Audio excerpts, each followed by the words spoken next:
एक मोठी अपडेट मुंबईमधून, कारण मुंबईमध्ये पहिल्याच पावसानं मेट्रोच्या कामाची पोलखोल केली आहे। भुयारी मेट्रोच्या वरळीमधील स्टेशनमध्ये पावसाचं पाणी साचलेलं होतं। मेट्रो स्टेशनच्या पायऱ्यांवर पाण्याचे लोट हे वाहत होते, त्यामुळे मेट्रोच्या कामावरती आता प्रश्नचिन्ह उपस्थित झालेलं आहे। एकंदरीत आपण पाहतोय वरळीमध्ये भुयारी मेट्रोमध्ये मोठ्या प्रमाणात पाणी साचलेलं आहे। Due to technical reasons, train यहाँ पे नहीं रुक रही आप सब।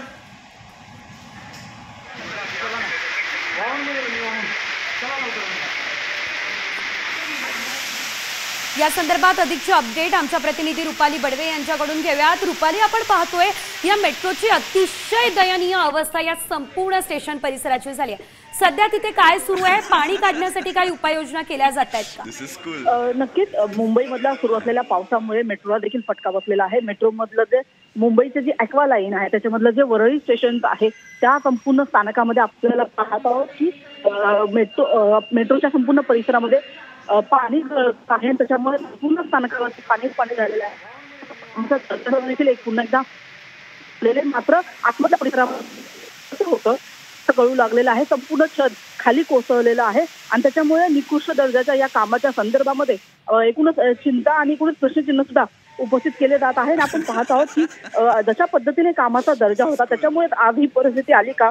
संपूर्ण स्थानक बंद करण्याची वेळ खरं तर आपण बघतो की मेट्रोवरती आल्याचं पाहायला मिळालं होतं आणि त्याच्यामुळे संपूर्ण स्थानक सध्या बंद करण्यात आलेलं आहे। निश्चितच धन्यवाद रुपाली दिलेल्या या अपडेटसाठी। तर संपूर्ण स्थानक आता बंद करण्यात आलेलं आहे। मेट्रोचं छत थेट आता कोसळलेलं आहे। आतापर्यंत आपण बघितलं मोठ्या प्रमाणात पाणी या ठिकाणी वाहत होतं, छतावरूनही पाणी पडत होतं, मात्र आता छतच कोसळलंय। अवघ्या काही दिवसांपूर्वी सुरू झालेली ही मेट्रो आणि आता या संपूर्ण स्टेशनची ही दयनीय अवस्था बघायला मिळते। त्यामुळे आता मेट्रोच्या या निकृष्ट कामाची पोलखोल झाली आहे। तर केवळ पहिल्या पावसामध्ये जर अशी परिस्थिती असेल तर आगामी काळामध्ये मुंबईकरांना आणखी काय काय बघावं लागणार, हाच सवाल या ठिकाणी आता या निमित्तानं उपस्थित होतोय। अद्यापही आपण जर बघितलं तर केवळ ट्रॅकवर नाही तर संपूर्ण परिसरामध्ये, संपूर्ण स्टेशन परिसरामध्ये पाणी साचलेलं आहे।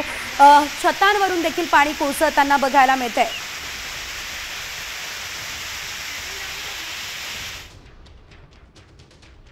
तर मेट्रोचं छतच या ठिकाणी कोसळलं असल्याचं आपण पाहतोय आणि त्यामुळे नागरिकांना नाहक त्रास सहन करावा लागतोय। मेट्रोचं हे स्टेशन अचानक बंद करण्यात आलेलं आहे। कोट्यवधी रुपयांचा खर्च हे स्टेशन बनवण्यासाठी, ही मेट्रो सुरू करण्यासाठी केलेला होता आणि तो निधी पाण्यातच मिळाला असं आता म्हणावं लागणार आहे।